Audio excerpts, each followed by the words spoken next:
Welcome to Womenpreneur Asia, and I'm your host, Krista Goon. This is the podcast where we interview some of Asia's most interesting and insightful women in business. If you're looking for stories of connection and inspiration, this is the place to be. You're listening to episode 4, and I'm talking to Anushia Kandasamy, who is the CEO of Samanea Consulting. Her path to where she is now is a little unconventional. She started out as a management consultant with McKinsey and worked for 11 years before starting her own business. She talks about how she got into McKinsey. It started with an exam, which she didn't study or practice for at all, in addition to its rigorous interviews. She admits that her volunteer work probably had made her CV interesting enough for McKinsey to hire her. At every twist and turn, she has courageously taken the next step, even though she didn't really know what was in store. She says she has been very lucky throughout her career and business life, but I believe she was prepared for the opportunities that came her way. Whatever plan you have, it may not necessarily work out, and that's not such a bad thing. As long as you're doing what's right, it will work out great, and you just need to be flexible and adapt. That's a quote from Anushia, by the way. Her optimism shines through when she says that the universe always provides and somehow things always work out. She also talks about how she backpacked overland from Germany across 15 countries with a German husband back to Malaysia. Starting from Germany, they took buses, trains, cars, ships, but no planes. Do have a listen to discover more about this fascinating woman who believes that doing something for humanity and saving the world are of the utmost importance. Welcome everyone to the Womenpreneur Asia podcast. I'm here today with Anushia Kandasamy, and welcome Anushia to our podcast. Thank you, Krista. It's great to be here with you. Okay, so Anushia, let's get started from the very beginning, right? So you came from the corporate world, from McKinsey, where you were doing really well in terms of career growth. Now, what made you step out of that and go into business? Well, actually, I didn't step out to go into business. I call myself an accidental entrepreneur. My original plan was actually to join government, because I always just wanted to serve the country and just do much more for the country in a more substantive way. As a consultant, I was already working with a lot of government clients, and I really enjoyed it. But what I enjoyed the most was actually being able to make change happen for the country. So after a lot of thinking and a lot of discussions with my mentors within the firm as well, I decided I had to leave, because I just loved what I was doing in the firm too much. If I don't leave, I won't be able to I won't have the courage to pursue anything else outside of McKinsey. So I left with the intention of joining the government, but then theory and practice didn't really match. So it was difficult to find the right opportunity at that time. But actually what happened was my former clients in government kept asking me to do projects for them. So I said, okay, I'll do this project for 3 months until I get a real job.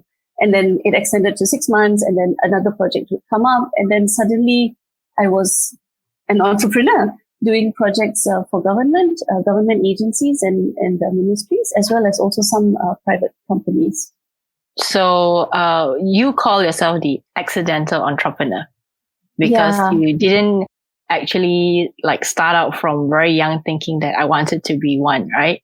It was actually, funnily enough, when I was 4 years old, my original ambition was to be a shopkeeper, but it was with a very different concept of doing business. I liked the idea because people would come to my shop every day and give me money. Okay. Yeah, but that was just a 4-year-old's concept of business. And after that, I never thought about it, right? My ambition was always the standard teacher, doctor, lawyer. And in the end, I did a degree in accounting and then went into management consulting. Okay. So tell us a little bit about your business. What do you focus on in your business right now, and who do you help? So I do 2 main areas of work. The one is what we would say we'd call traditional management consulting. So I help organizations to do things like an impact review of what they have achieved, or even some of them may have a policy or a document that they need to write. And I help them to work on that, mainly around the area of socio-economic planning. How do we make sure that the country's development goes according to a plan that also considers the benefits for members of the public, for the normal person. The second thing that I do is actually senior leadership facilitation. So I work with companies as well as organizations, international organizations, helping their senior leadership team to just be more effective in how they work with each other or even how they work as an organization. That includes formulating a transformation program or even organizing team building or teamwork improvement sessions. And what do you enjoy the most about the work that you do right now? Two things. One is actually the same thing that I love so much about consulting. It is the ability to interact with people and engage with people all the time. That's what a consultant does. You're working with your clients, you're engaging with different stakeholders. And I like people a lot, and that brings me a lot of energy and joy. The second is actually this feeling that I am doing something more. Yes, I'm earning a good income, which is my intention anyway. I need to pay the bills as well. But I'm earning this income while also having a lot of flexibility with my time, a lot of flexibility with the types of projects that I choose. And therefore, I'm actually working on things that I really care about. So that is really amazing. Okay, so let's backtrack a little bit. So how did you end up here? Whether it is here as in you right now as the owner of your business or you in McKinsey. So what was the path like going into your career? Not straightforward, I would say. It wasn't a plan. I never even knew there was such a profession as management consulting. So original plan was I was supposed to study international relations or political science, something cool like that. And then go on to become a diplomat or save the world in some way, UN, World Bank, those kind of things. But when it came time for me to do my degree, it was actually the Asian financial crisis. And my parents had to support my brother and sister who were both overseas. And I don't know if you know, but the currency exchange rate just doubled overnight and all of that. So basically for me, it was find a scholarship, do something that you can do locally. And therefore I did a degree in accounting and finance because at that time it was Help Institute. Now it's Help University. They gave me a full scholarship to do my first year of studies there. But my Save the World heart was still there. So instead of interning at EY or PwC during my undergrad years, every summer break, I was actually fortunate enough to be able to intern at the United Nations office in Malaysia on the HIV program. So that just kept feeding my desire to save the world. And then after I graduated, I worked there for a very short time, just about 6 months, trying very hard to get a full-time role there, but there was no real opportunity at that time. And then I was advised by many people if I really wanted to save the world to go and get private sector experience first. And of course, I had no clue how to do that because I'd never done any kind of work in the private sector up to then. And then someone told me about this thing called management consulting. And in some way, I justified it to myself that I'm actually helping my clients. And so, yeah, it's kind of like saving the world. I'm helping people. So I did that, going in with the intention of learning everything and then going off to save the world. But I really loved what I did. I learned a lot. The learning curve was incredible. And I ended up staying for 11 years before I left. So now I want to ask you a question. Where did that save the world idea come from? Was it something that was planted in you from very young, or was it something that you just had it in you all the while? Yeah, it's interesting. I was also reflecting on it, right? It probably came from my parents, who both worked. My mom was a medical doctor, and she was one of those doctors who became a doctor to serve the people. And so she graduated, joined the government, not just joined government, she specifically asked for rural postings because that's where people don't want to go. Many doctors don't want to go, and she felt she could have most impact there. And both my parents actually did a lot of community work. Even so, as we were growing up, we actually had exposure to that as well. So maybe something was seeded somehow. And I feel like I need to do something more, even though I like money, by the way. Yeah, I like making money. But I feel that I want to do more, not just make money. Okay. So then what were the first things you did when you started your business? Were there any things, or you just kind of slipped into business as effortlessly as you did into work? I slipped into it, but maybe not so effortlessly. So in a way, I was doing very much the same thing that I'd been doing in McKinsey. I was still a consultant. I was still working with teams. I was still working on a specific project on content that I had subject matter expertise. So in that sense, the work part of it was quite straightforward. The strange or the learning part was more the basics, of how do I set up a business? What is a Sendirian Berhad versus a sole proprietorship? How do I actually receive payment from clients? What's an invoice? How do I write an invoice? So it was more those kind of things that I had no clue about. I never ever had to do. And I was really, really lucky that I had friends who had different experiences, and all of them shared what they did, how they did it. One friend even shared like his Excel sheet that he used to track his costs and different things like that. And so that actually was super helpful. That and the internet, of course, a lot of Googling to figure things out. So when I first met you, not literally met you, but I think the first time I heard you speak was for Lean in Penang. Yes. Yeah. And I was quite intrigued because prior to that, I hadn't heard of you. So after that, when I met you, I realized why I hadn't heard of you, because all the while you were in KL. Yes. And then you were in Penang for a while.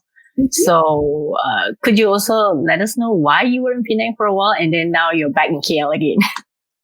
So Penang was actually a move out of Lem. Okay. My husband got a job then, and it was my turn to be the supportive spouse. So a McKinsey career is incredibly demanding, and my husband has been such a superstar. He supported me every step of the way. All our decisions were taken as a couple, were taken with my career in mind. And once I left McKinsey and I was effectively on my own, I didn't have that limitation anymore. And I made a deal, or I made a commitment to him that whatever he wants to do with his career, I will support.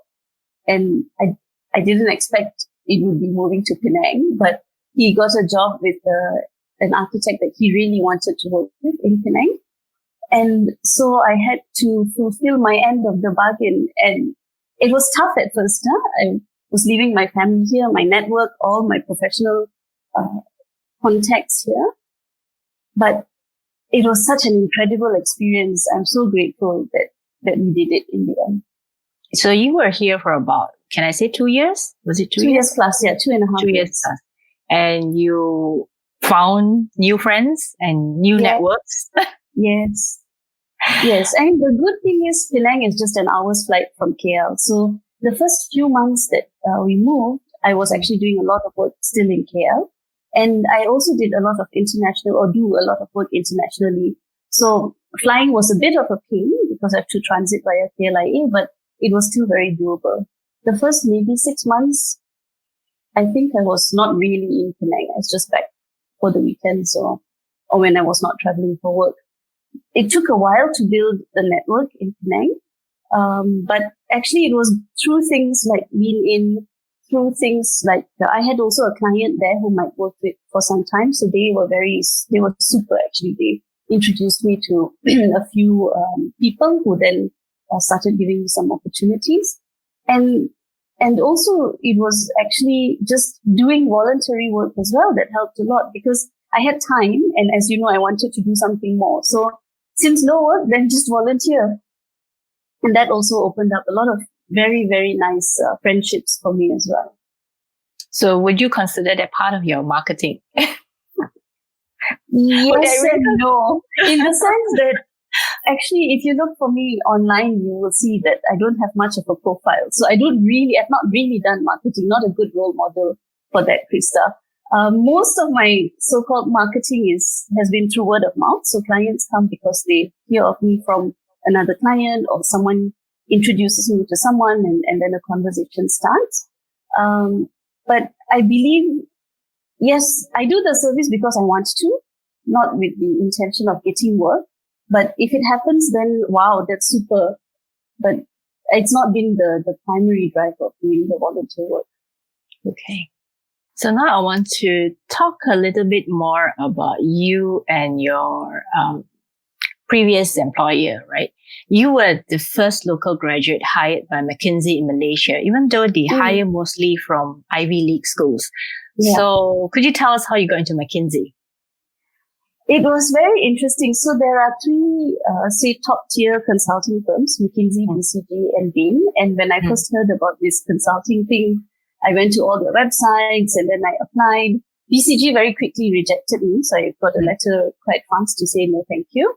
McKinsey was interesting. They said come for an exam. So then I had to study how to sit for that exam. And later I learned that people actually spend years preparing and studying and practicing. I didn't do that. I just went in and did whatever. Luckily, I passed, I think probably by the skin of my teeth. And then I had a couple of interviews. The interview process is quite rigorous. So it was 2 times 2 interviews. With 4 people in total. And I think I was not a superstar in the interviews. Huh?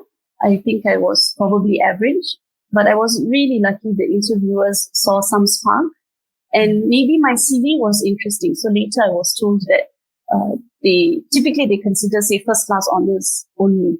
I had a second class upper, but I also had a lot of varied experiences from my UN internships, from my various volunteer activities, and that made my CV interesting for them. And maybe in person I was interesting enough that they said, okay, let's take a risk on this person. Again, when I went in, I struggled a lot because our education system doesn't prepare you for this kind of work, where you have to question everything, where you are expected to think, to have an opinion, not just repeat what you hear. And I was just incredibly lucky that there were many very good people who coached and mentored and just encouraged me throughout the time there. So what was some of the memorable moments when you were there? Like those unforgettable moments? So a couple of things. And one, because it's a large global firm, we have such a wide reach. So almost every project that we worked on was the team was an international team, even if it was located in Malaysia. So it was just incredible to have such a diversity of people around us all the time. I think that was a huge learning experience for me. And by the way, as Malaysians, we are very adaptable because we grew up in such a multicultural environment. So it's easy to thrive in that respect. An awesome project experience, I would say, would be the opportunity to go to Papua New Guinea. It was a project that we were doing with an agency there. There was already a team in place, and then I came in to work with a couple of colleagues who were also good friends. And it's a kind of opportunity that is not the most tactical choice to progress your career fast, but it was an incredible opportunity to do something different that only McKinsey would have been able to provide me with. And so I was there for 4 months. Fortunately, there was also an opportunity for my husband to accompany me. And we had this really great team that worked together with the client 24/7. It was an incredible experience. So based on that, I also noticed that you have the spirit of adventure. A little bit.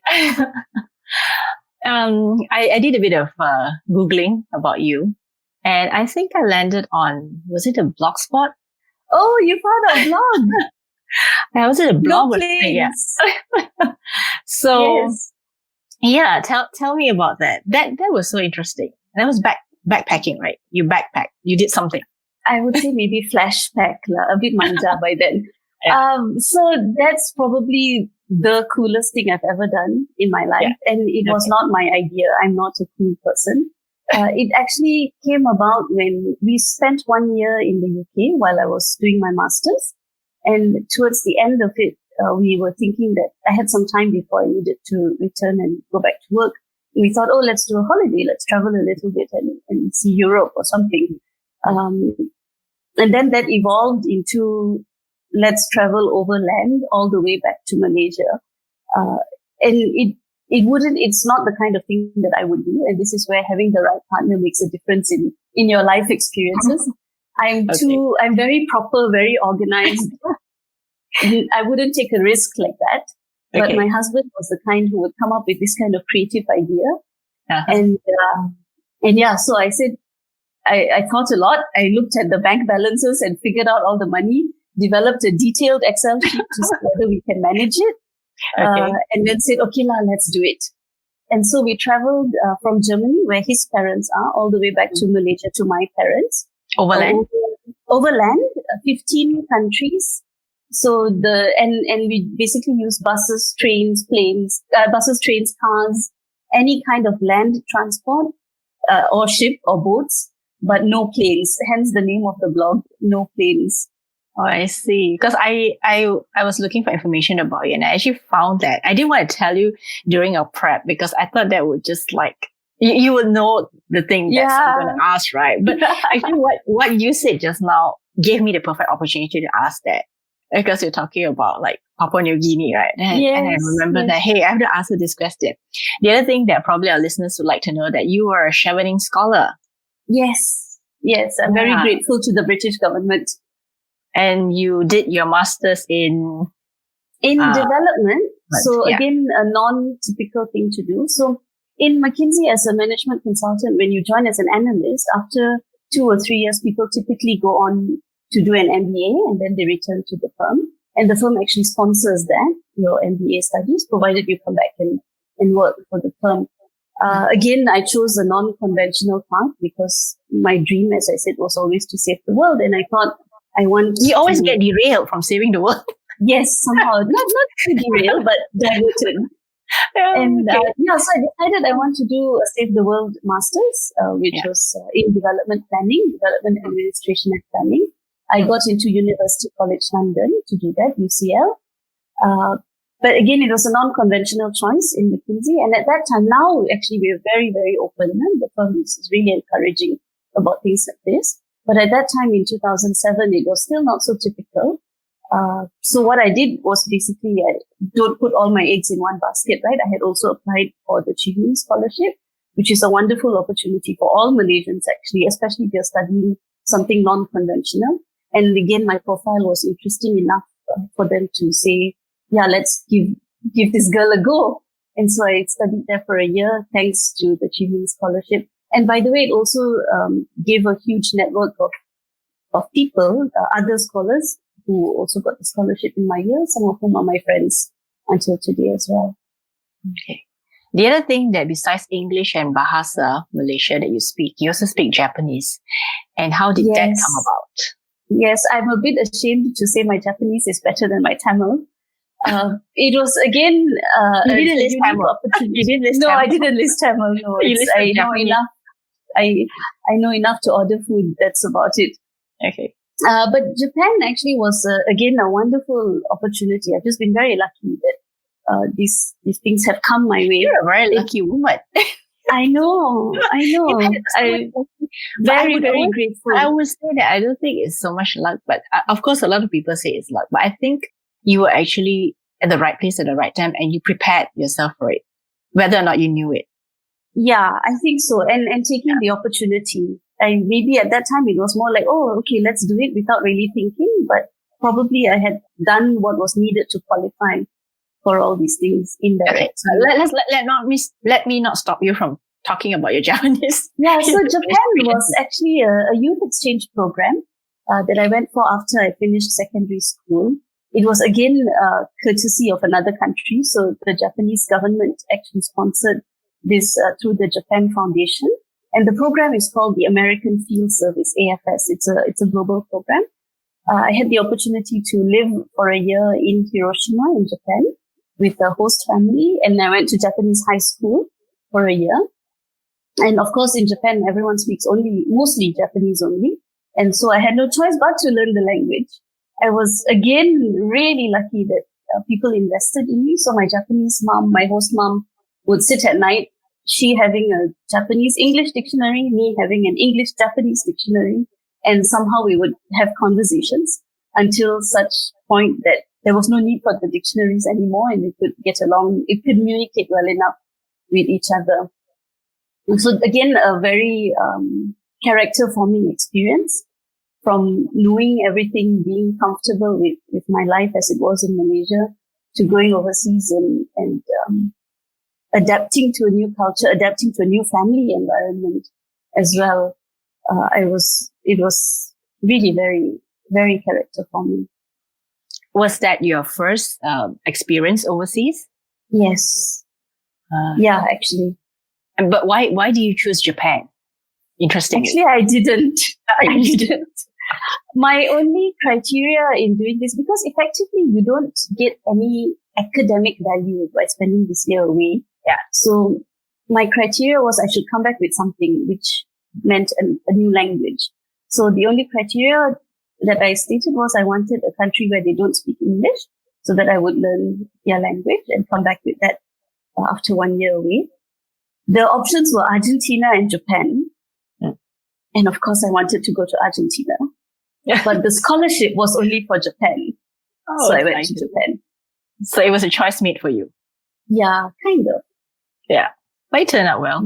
Yeah. It turned out very well. And I'm still in contact with my host family until today. My Japanese mom came for our wedding. We were in fact supposed to be there this May for my birthday, except that COVID-19 happened. So we'll go next year. Oh, no. Okay. So that's the Japanese side of you. Yes. Okay. So if you could turn back the clock and knowing what you know now, what would you tell a younger version of you about life? I think it would be difficult for that me to believe it. Yeah. But I would say don't be so scared. Were you scared? Were you always like a little bit? Always worrying, always having some kind of fear. Mm-hmm. And actually, especially since I've left McKinsey and effectively been on my own, I've learned that the universe always provides. Things always work out somehow or other. And as you know, also my path was not straightforward. I couldn't study what I wanted to study, couldn't go where I wanted to go, couldn't do the saving the world job that I wanted to do. But somehow something always worked out. And even though it was not my plan, it was a great plan because it's taken me to some amazing places. It's helped me to meet some amazing people. I've done well financially, which is always a concern. So it would be to say, don't be so scared. Things will always materialize. Things will always work out. It's just that you got to do what you got to do to get there. Okay.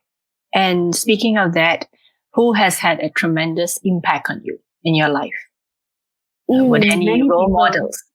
Yeah, many people. As I said, there's so many people who have helped me along the way. I wouldn't be at all where I am if not for the different people in my life who have helped.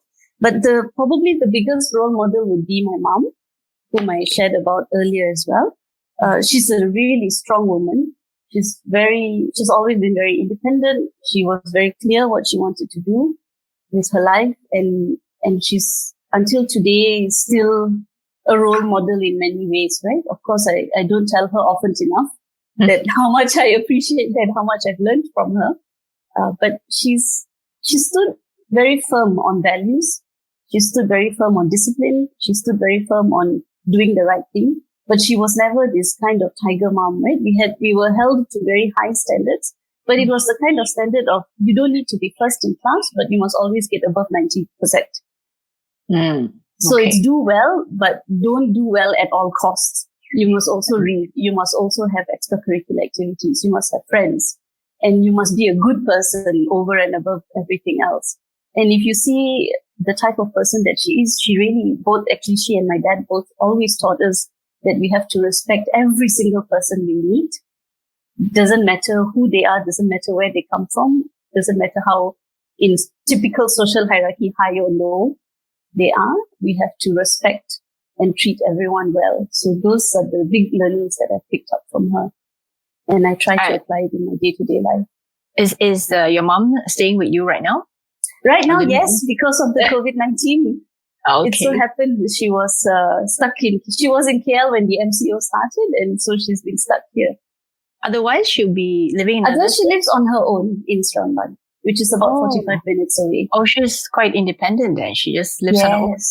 Yes, she's a retiree. She will drive around. She volunteers with Befrienders. She does a couple of other social activities. Okay. So let us get deeper into it. What is an unusual habit or absurd thing that you love? So I love to read, which is nothing special. Many people love to read. Yeah. But my secret vice is actually I love chick lit and I love Archie comics. So even now, so my 8-year-old niece actually likes coming to my house because there are Archie comics for her to read as well. Oh, okay. I like Archie comics. I think they're fun. It was a simpler way of looking at life back then. Yes. And very good values, a lot of emphasis on friendship. Yeah. But there's a lot of funny things that happen in Archie's life, right? Yes. So it's a much needed escape from proper reading and proper work. Okay. Is that the only unusual thing that you have? You want something more unusual? No, I mean, I'm just asking for just in case we have left out something. Can't think of anything more unusual. I'm quite a normal person, you know. Boring person. Alter ego they did some really crazy stuff. Oh, I wish.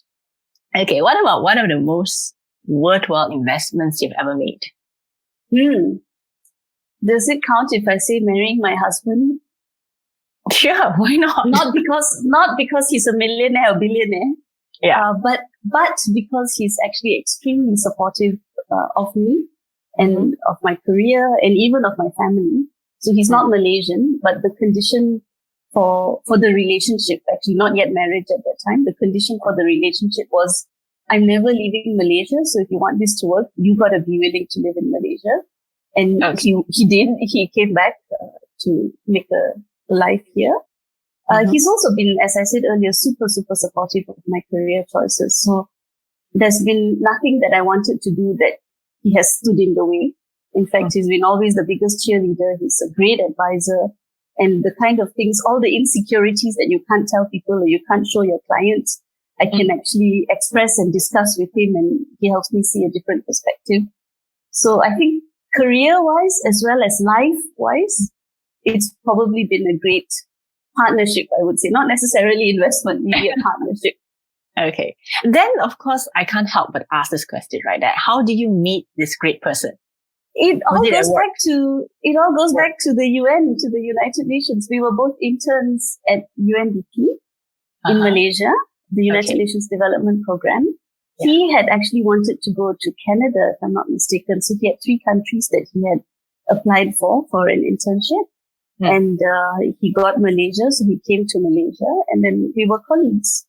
Kind of. He was on the environment program. I was on the HIV/AIDS program. So that's a good thing, right? So all your volunteering and your internships actually had good benefits, good advantages, good things that happen out of it. Wow. Many unexpected pluses. So that's a good thing, because I don't think I actually delved into that part of your relationship when we were always talking. Okay, so the other thing is let's go back into business a little bit. Yeah. Were there any challenges or tough moments when you started your business? Even though I do hear it seems that it was okay for you. I mean, am I wrong or am I right? I think I've been very, very fortunate in that it's been quite smooth sailing in terms of getting work. So as I said, it's mostly word of mouth. My reputation seems to have been growing. So in that sense, it's been quite smooth sailing. The challenge actually has come in learning how to work with different types of people. In the McKinsey environment where I was, everyone is a superstar. Everyone is a performer effectively. And I worked with very highly motivated people. So as a leader of a team, you don't really have to do that much to engage the team, to get them to deliver high quality work.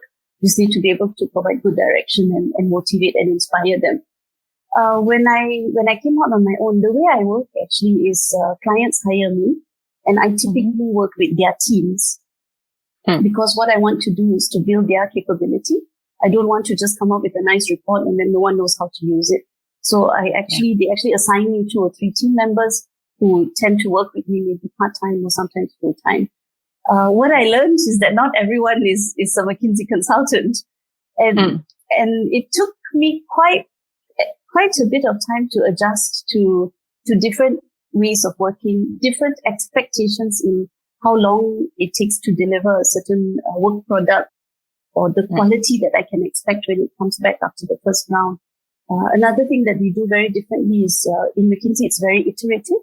So I come up with something that's maybe 50% ready. We discuss, we dissect, then we work on the next version and the next version. So it just keeps getting better and better.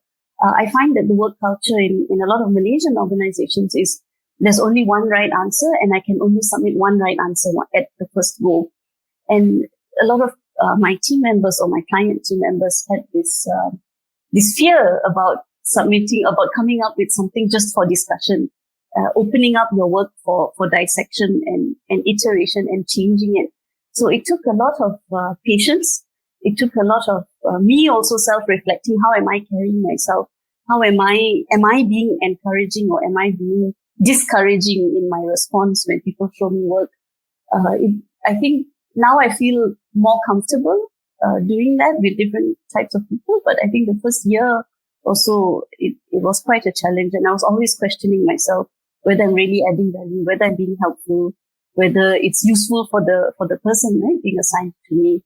But when you were going through those moments, it probably would be quite frustrating, right? You probably have to work through your own frustrations. Yes. As well as, of course, the work process and all that. So yes. Is there a way? And at the end of the day, the deliverable is my responsibility.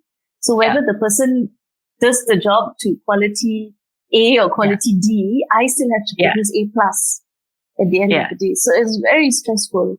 So how, I mean, over the years, right, you've been in business for the last 4 years? Yeah, 4 years plus. Yeah. So how have you slowly, come to, understanding, or how do you work around that now? I mean, not everyone, like you say, is a McKinsey consultant, right? So not everyone will produce that A piece of work. So it'll probably be a B or a C or possibly a D. How do you actually do it? I mean, it probably take oodles of patience on your side.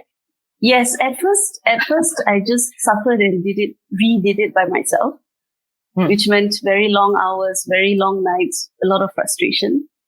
After a while, I got smarter at managing time. So I knew that if I were to do it, I would set a shorter time frame. But because I'm working and coaching clients, I just have explicitly tell the client, if you're assigning me team members to work with, it will take more time.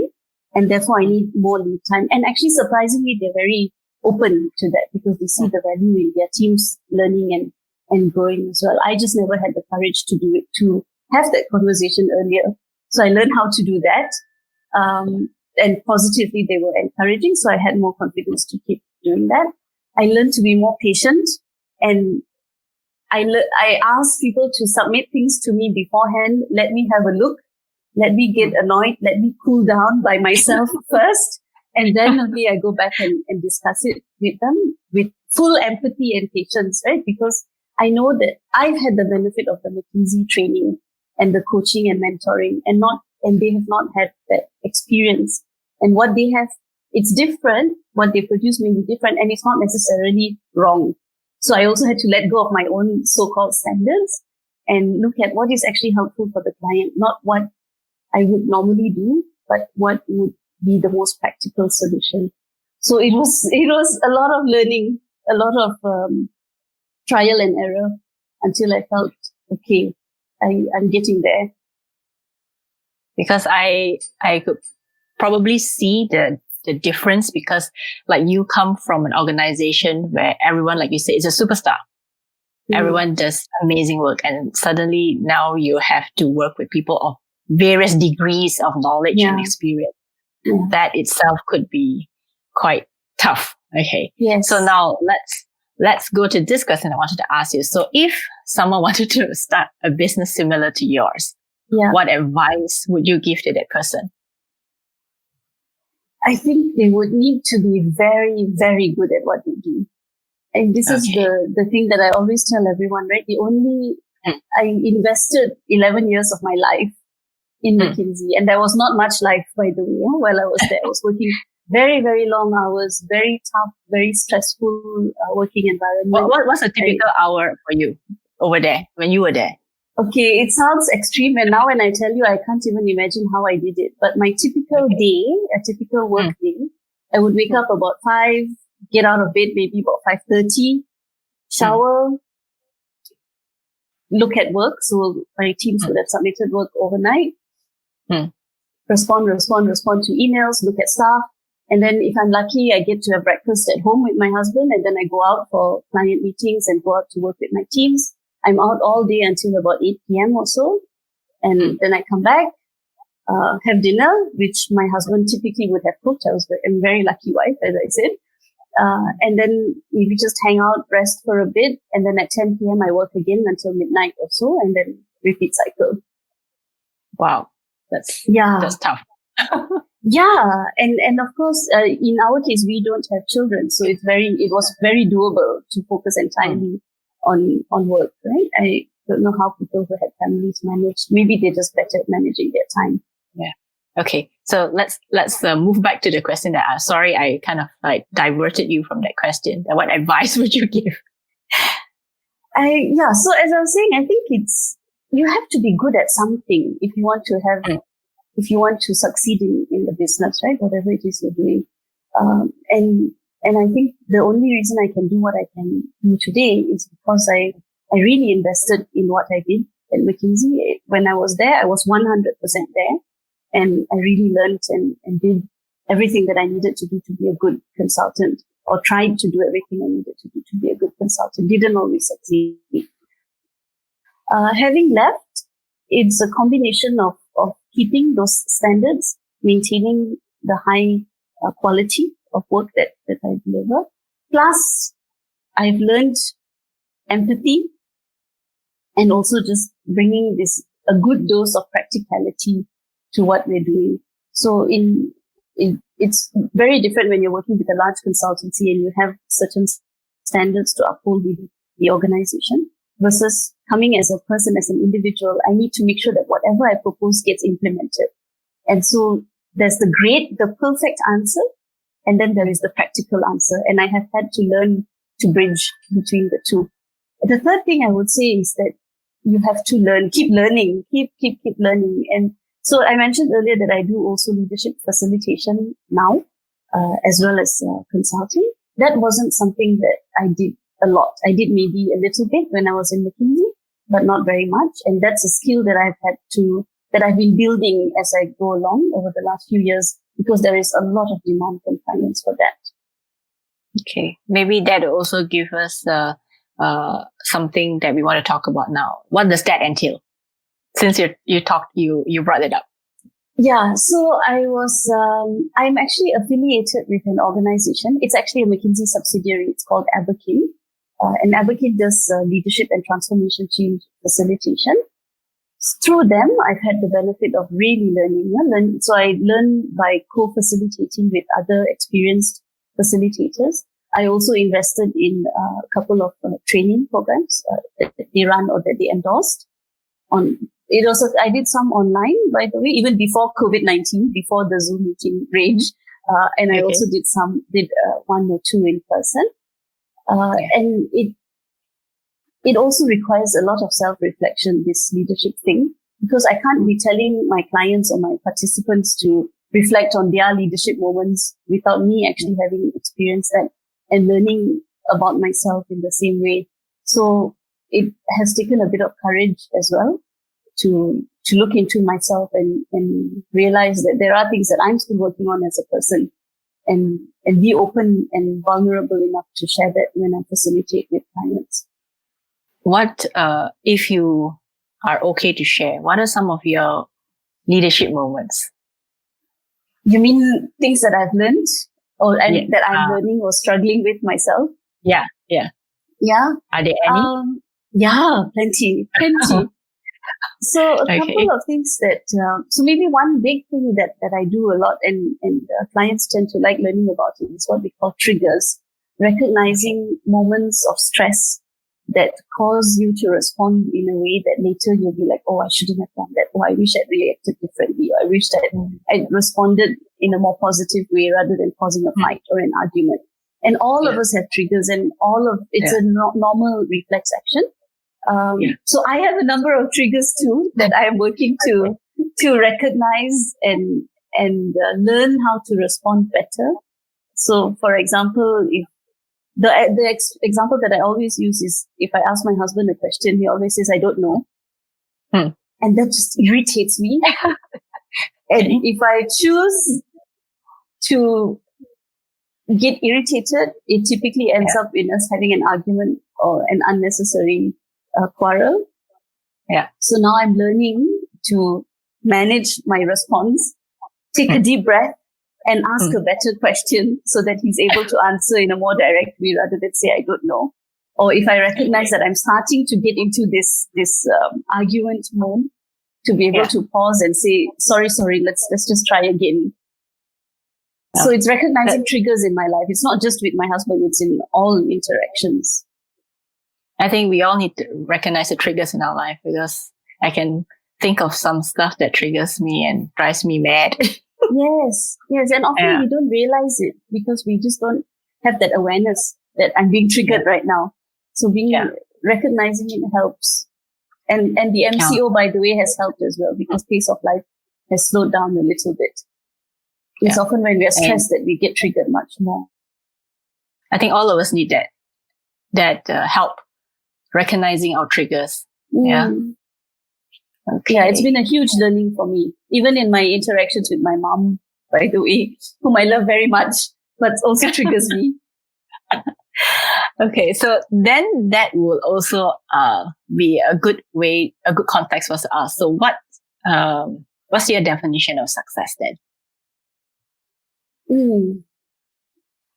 It used to be the typical things. So earn good money, buy a house. Car was was never in my success list. But now, as I have had the opportunity to, and career, like be someone big in my career, that was always, those were the typical things that I was aiming for. But I think as I've grown maybe older, Krista, and had more exposure to different ways of life, different environments, what I feel is most important right now is still financial security. So enough money to pay the bills, enough money to pay for the house and whatnot. But health and being joyful in what I'm doing. So doing things because they are beneficial to me, beneficial to humanity, that they can help someone, that they can help me to be a better person. That is increasingly more important than the just purely doing something for money or for status. Okay, so it has changed. Did you ever want to be a senior partner? No. Not from the beginning. Because remember, my plan was to learn as much as I can and then go save the world. So from the beginning, it was never a plan. But I did progress because I worked very, very hard. And when you're kind of on the hamster wheel, so you just follow the progression. But it was never on the big ambition list, right? No. Okay, so we've talked about some really serious stuff. So now I want to move into something that's a little bit less serious, right? Okay. Let's talk about something that Malaysians love a lot, our food. What's your favorite food? I guess I can't say Penang food. It's too broad. It's too broad now, not fair. Yeah. You have to name one. It would be char kway teow and chocolates. Okay. And that's because it's Penang, right? The char kway teow part. No, not just because it's Penang. I do like a really good char kway teow. Good char kway teow. Okay. What about favorite books? The one that I keep going back to after reading many, many times is The Alchemist, Paulo Coelho. I love that book too. Yeah. It's just when I start having doubts and worrying about what's going on in my life, it's a good reference to remind me that the universe will always sort things out somehow. Okay. Besides that, is or that one favorite book? Do you have 2 or 3 favorite books? That would be the primary. It changes a lot depending on the mood, on the mood and my phase of life. So at some point it was those kind of Paulo Coelho type books. But right now, I'm actually reading a lot of Agatha Christie. Okay. Yeah, which is actually quite interesting from a problem-solving perspective, because there are so many clues along the way, and it's actually a very structured thought process that they go through when she's narrating the story. When I read it the first time around, I was probably a teenager in my early 20s. I didn't capture that problem-solving aspect. So now I'm actually reading it from a problem-solving perspective, and it's quite interesting. It's interesting that you say that, because I just read an Agatha Christie about 2 weeks ago. The Secret of Chimneys. Yeah, yes. That was very good. Yeah. I read it because a friend of mine who's a big Agatha Christie fan, she passed an extra copy and gave it to me. And I thought, during this MCO, I might as well read something that's fiction, because I read a lot of business and marketing stuff. So this is like a real different kind of book to read. Okay. Favorite movie?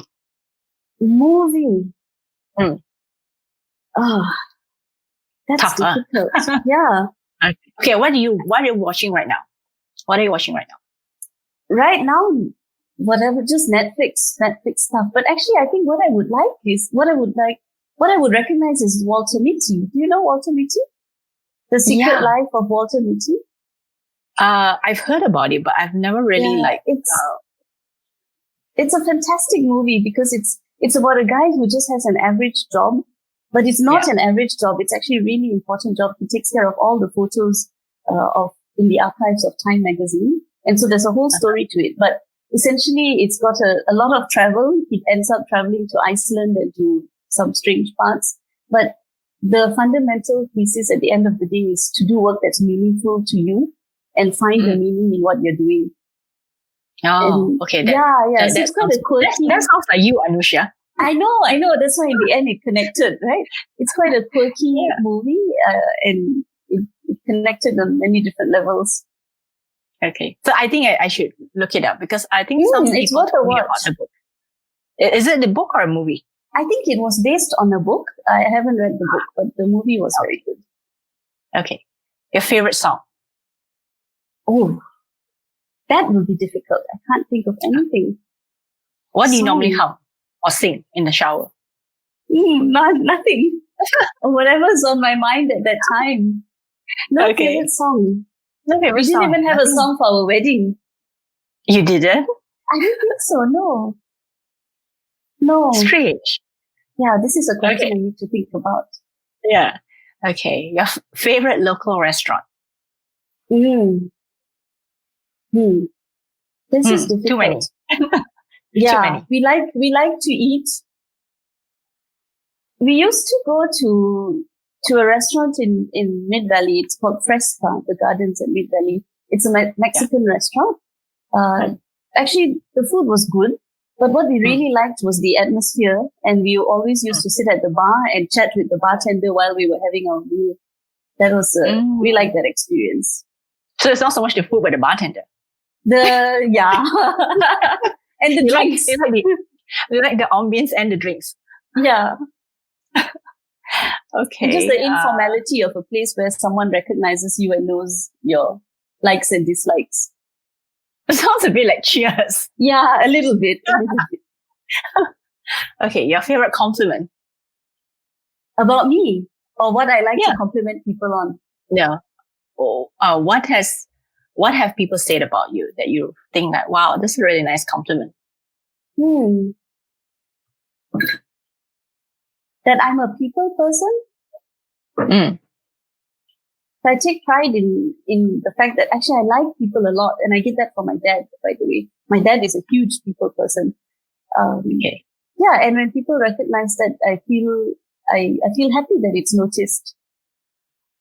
And you are a people person. You're very easy to know and to talk to. And there's something, I can't put my hand on it. I don't know what it is, but there's something about you. That's why when I first listened to you give that talk at Lini Penang, I thought, hey, interesting lady. I should get to know her. Eventually we did get to know each other. Yeah. Even though it was in Penang. Yeah.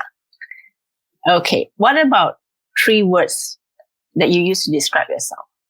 That you feel that can describe you best? Positive. Trustworthy. It's a long one, but something like you can count on me. Maybe committed. Something like that. Yeah. Okay. And of course, we're coming to the end of our interview. So in closing, I just wanted to ask you, what's that one key takeaway that you want our listeners to remember as a result of listening to your story today? Actually, I've also reflected on it as we've been talking, Krista, and it's been a great reminder. So really, thank you for asking me all these questions.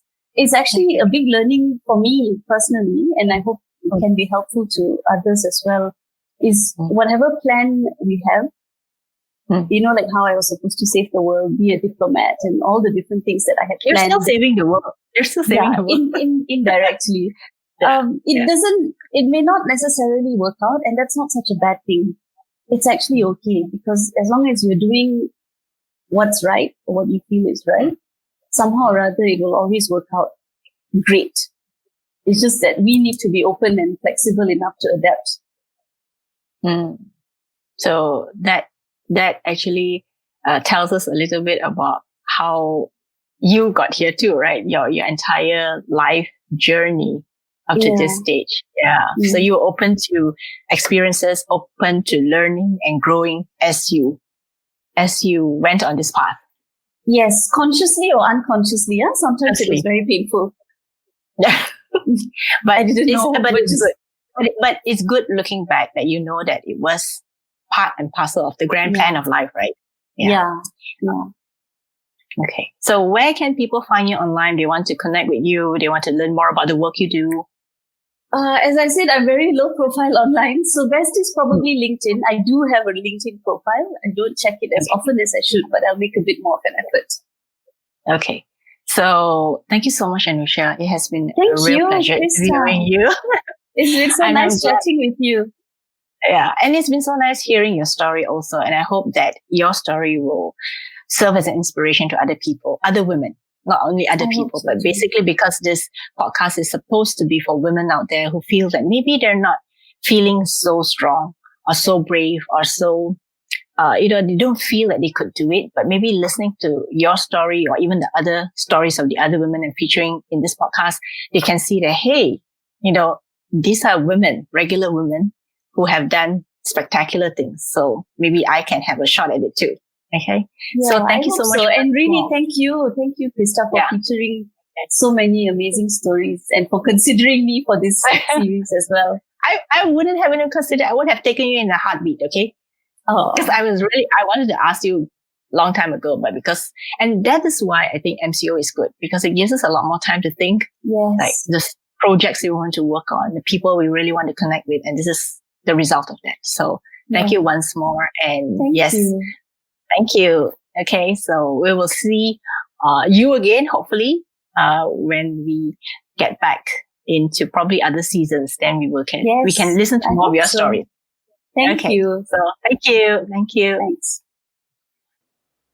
Thanks for listening to this episode. You can find all the links and show notes on our website, womenpreneurasia.com. If you have enjoyed this episode, please subscribe. In next week's episode, I'll be speaking to Zafira Lobis, an Indonesian entrepreneur who started Babylonia, a baby equipment rental business when her first child was just 3 months old. Together with her husband, they have come a long way since 2014, and they now rent out about 2,000 baby equipment items to areas like Jakarta, Depok, Tangerang, and Bekasi. They've also started collaborating with their competitors, some 126 of them who also rent out baby equipment. From giving parents a more affordable way To provide quality items for their children, Zafira and her husband have created not only a marketplace, but also a spin-off business through their inventiveness and collaboration mindset. Babylonia is quite the success story in Indonesia, and I'm excited to speak with Zafira and find out more. So I will see you next week.